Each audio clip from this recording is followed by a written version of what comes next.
thanks so much to the work that Stop Surrogacy UK do and that Surrogacy Concern does. Helen Gibson from Surrogacy, Helen Gibson from Surrogacy Concern is just about to speak, and then we're going to have Freya Mackenzie and then Anna Zernina. Thank you so much. Thank you so much, Julie, and thank you so much, all of you, for coming tonight. Wow, this is beyond any of our wildest dreams. Most of the time, campaigning on surrogacy in Britain is me, Lexi and Liz from Stop Surrogacy Now UK. So to have all of you turned out here tonight is phenomenal, and we are so grateful to each and every one of you.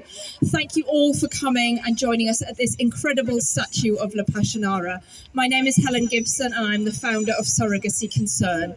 We, along with Stop Surrogacy Now UK and standing on the shoulders of Nordic Model Now, Women's Place UK, Object, Julie Bindel and many others, are here to fight against surrogacy and to oppose the Law Commission's plans to make it easier in Britain. Firstly, I would like to say a huge thank you to Julie, Ali and everyone at Glasgow Tactical Feminists, Women Won't Wished and all the other phenomenal Scottish women's organisations who have welcomed us here with open arms and taking up the cause of surrogacy with the same gusto they apply to fighting the hated GRR bill. It is a privilege to work with them tonight and to be here at their invitation. I would like, if I may, to tell you a little bit about what the Law Commission have proposed. But first, a bit of background.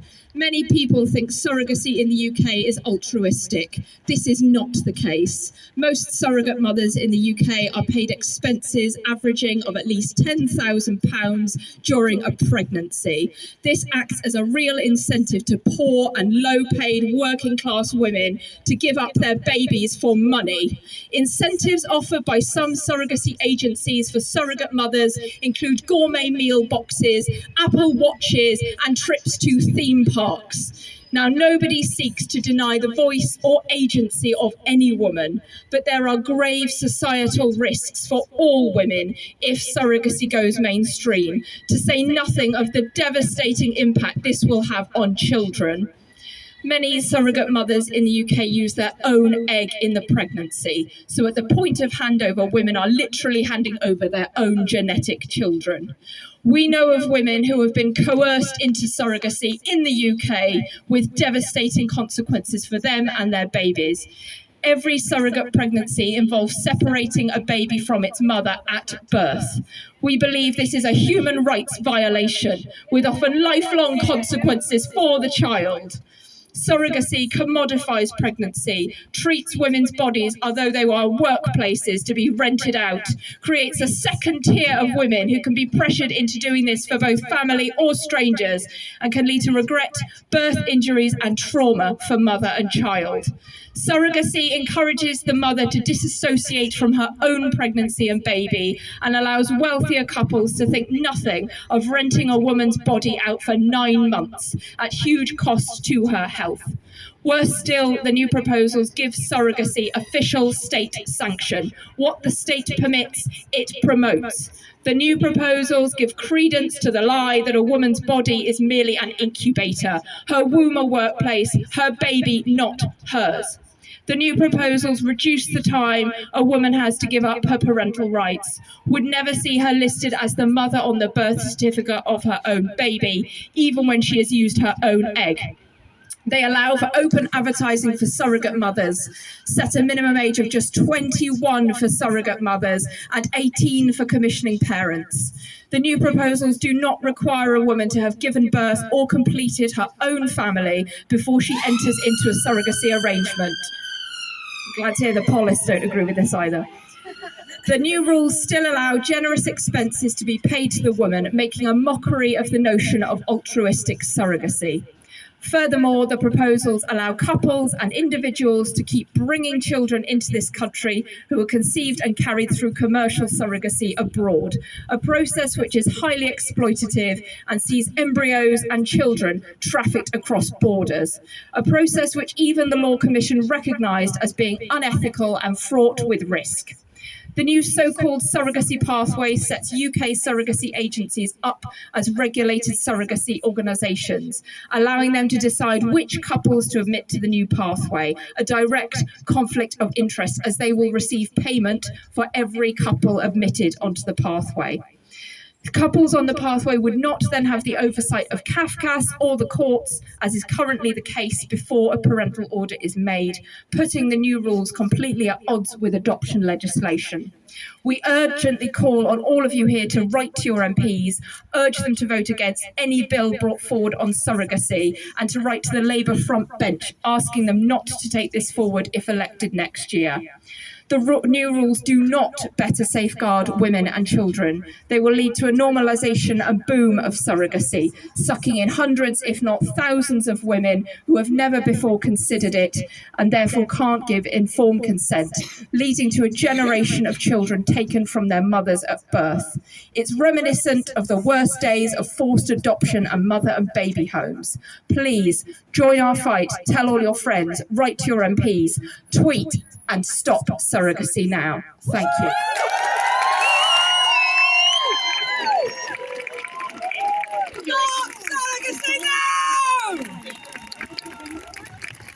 Thank you so much. That was absolutely brilliant, Helen. I can't thank you enough.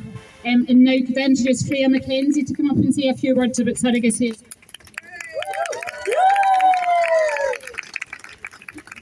Good evening, everyone. First, I'd like to welcome everyone to Glasgow and to Filia. It's so good to see this many women coming together to discuss the issues affecting us and unite to fight for our rights.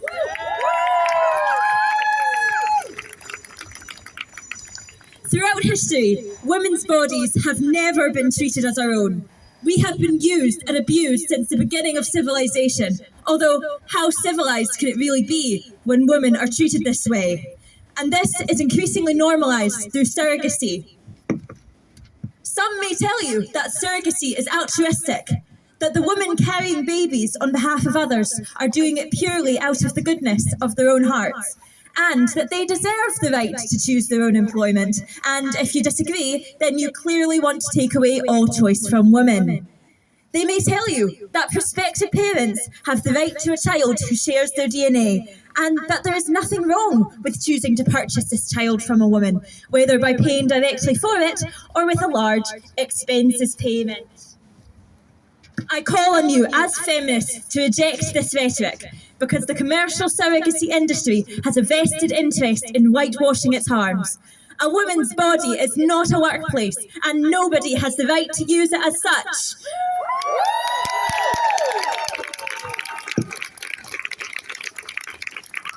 While these so-called altruistic arrangements do happen, they are not nearly as common as the surrogacy lobby would have you think. The vast majority of women who are surrogates are being financially coerced into agreeing to this arrangement. And that is at the heart of it. Surrogacy takes advantage of women with limited options, often from developing countries and countries in conflict. Think about it. When was the last time you saw a celebrity make the choice to become a surrogate? When was the last time you saw a wealthy woman receive money to carry a baby for 9 months just for a bit of extra cash? Do adverts targeting potential buyers advertise the bodies of women in Canada or Sweden or Australia? Or do they mention women in Ukraine and Georgia and Mexico? Women who are in vulnerable situations, women who are fleeing violence and war, women who are desperate. Commercial surrogacy preys on these women's desperation. A recent article in the Irish Independent mentioned a couple that celebrated because their embryos were rescued from the war in Ukraine. Was there no regard for the mother? No, because they do not even want to call the mother by that title. As feminists, we understand that words have meanings that cannot be erased, and this is one such instance. Mothers are torn away from their children straight after birth in a process that is intensely traumatic for all. How is this supportive of women's freedom, women's rights? I recently emailed my MP and I let her know my opinions on the commercial surrogacy reforms being introduced and asking her to vote no. She responded with lip service to the issue of women's rights before firmly taking a pro-surrogacy stance, or, as I would say, a pro-trafficking stance. In her response to me, she said, and I quote, that we must ensure that the power dynamics at play are not detrimental to any of the parties involved. But I ask this, how can the effect of these power dynamics not be detrimental? Power dynamics cannot be removed from society simply by saying that they are gone. The surrogate mother will always be at a disadvantage, financially and otherwise, because that is how the commercial surrogacy system is designed. A response like that offers no solutions on how to protect women. In fact, it is simply brushing women's oppression under the rug. The harms that surrogacy has on women and children cannot and will not be ignored any longer. Women are uniting, young and old, in Scotland and around the world to say no. Women are not resources, products or commodities, and women's bodies are not for sale. Thank you. Isn't she wonderful? Thank you, Filia. Just a reminder, the hashtag, please do tweet about this, is Stop Surrogacy Now. And just finally, I'd like to welcome Anna up to say a few words. Thank you. Actually, I'd like to have Noura Rad here. We work on surrogacy together. She's very important. And there is Marie Joseph here, who is the coordinator of the International Coalition for the Abolition of Surrogate Motherhood. Exploitation of women, reproductive exploitation of women in surrogacy is the oldest oppression of women as prostitution is. It is two interrelated systems, just it takes a new form right now. We have clinics, it is modernized. What used to happen, and it is still happening in Libya, in the baby factories where women are raped and then they're used and kept and they have to deliver the babies are taken away from them and they're sold and trafficked. Surrogacy is a global problem. We have absolutely a global lobby and a big movement. I don't want to give them the credit of calling them movement, but it is a very well organized criminal networks and very powerful individuals in the position of power. Mostly it is men, but there are also women who are used as a front, as advertisement for this, who are pushing for legalization, both so-called altruistic but also commercial surrogacy in law. It is happening at the international level, at the UN level, it is happening at the Council of Europe level, and it is happening in the European Union, in all levels. And of course, it's happening at the national levels. Surrogacy is expected to generate almost $130 billion in 10 years as a global industry. This is what we're looking at. It is all about profit. There is no consideration for the women. There are a lot of lies. They're using tactics and strategy as any other exploitative industry would use. Thank you.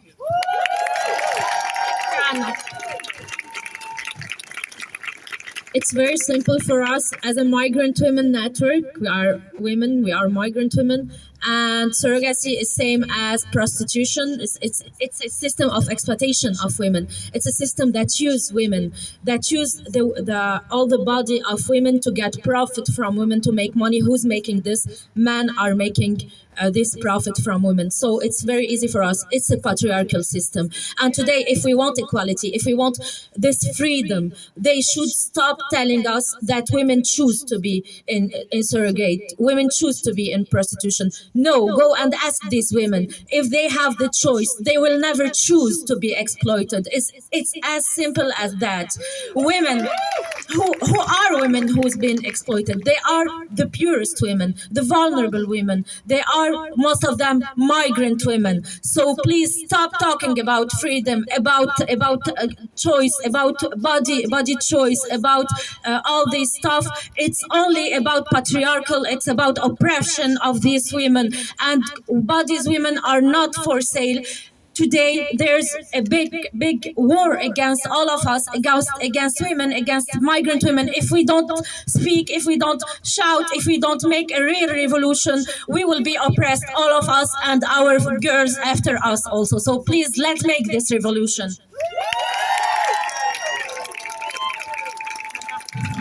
I want really to congratulate all the women who are working against surrogacy. And I'm inviting right now Yoshi Yanagara, who is leading the organization against surrogacy in Japan. She came all the way to here to attend Filia and to meet all the organizations fighting against surrogacy around the world. Because surrogacy is no longer a national issue, it's an international issue. We really have to unite against this horrific business that commodify women and children. And well, it's concern every woman, because surrogacy means that every woman can be commodified. It means also that every children can be bought or sold. This is a human issue. Thank you for this big rally. Thank you so much.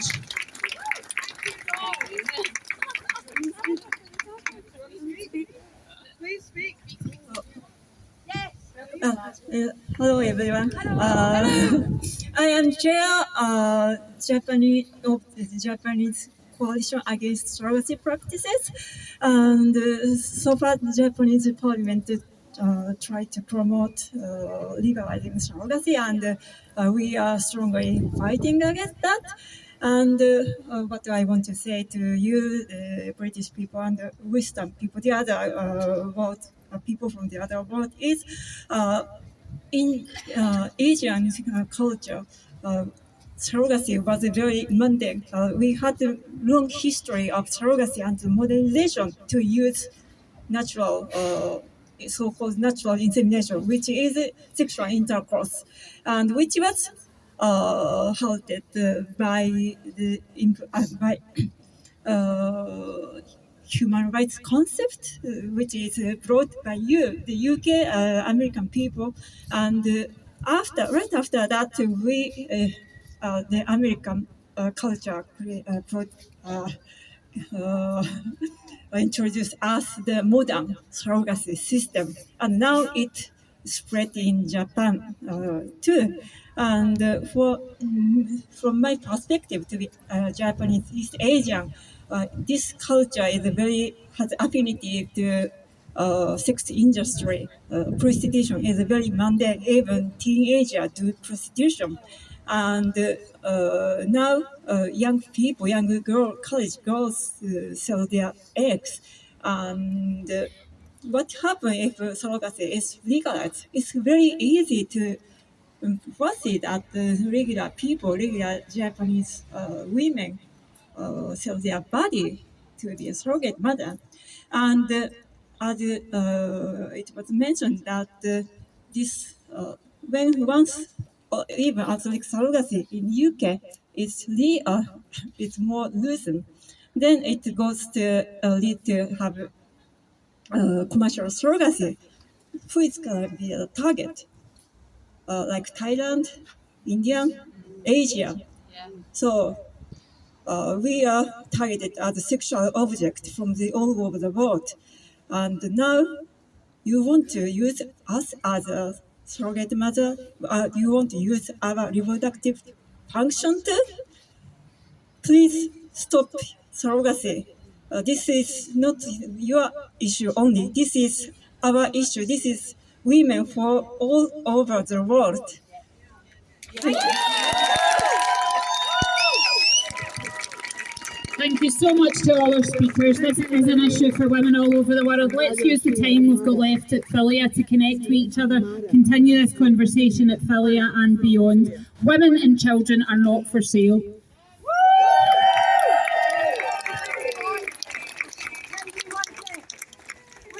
Hashtag Stop Surrogacy Now. We stand together side by side. We will defend our rights. We stand together side by side. We won't give up the fight. For women's rights are human rights. We won't let you forget. For women's rights are human rights. This isn't over yet. Politicians and their friends may think that we pretend. Our minds and bodies will defend, and nor will ring out loud. All together. For women's rights are human rights. We won't let you forget.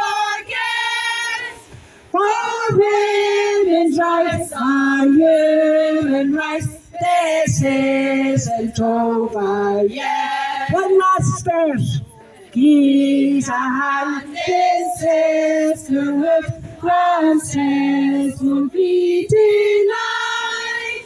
For dignity, reality, we are side by side. Nationwide, for women's rights are human rights. We won't let you forget. All together, for women's rights are human rights. This isn't over yet.